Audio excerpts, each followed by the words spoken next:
Dressed in protective gear from head to toe, the 17 Americans and a British national that lives in the U.S. who were aboard the MV Hondius were seen disembarking at Tenerife in the Canary Islands earlier today.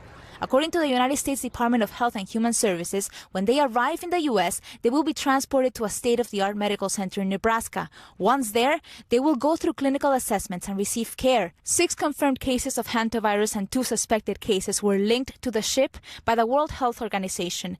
3 of those people died, 2 of them on board. Of the group of viruses, only the Andes strain is known to spread between people.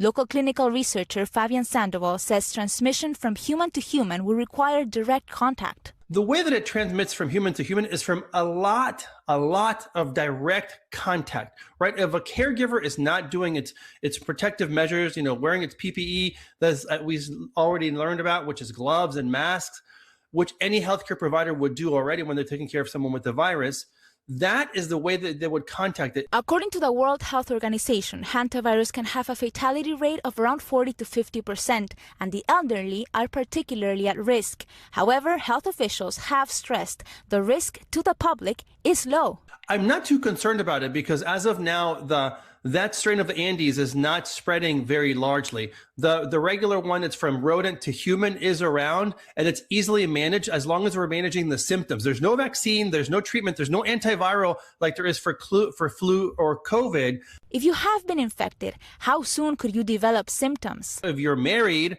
or living with someone who is infected and don't know that they're infected, because we have that period of between 2 to 8 weeks of incubation period, you might be infected as well. But the lay individual will not be infected by someone else on the street. The CDC says it's coordinating contact tracing and exposure assessment efforts. 147 passengers were on board the ship when the first group of infections were reported to the World Health Organization. Now, over a week later, those 17 Americans could soon be coming home. Catalina, Pérez, Armiñán, News 4. Very, very encouraging to hear the World Health Organization saying that this is not the next COVID.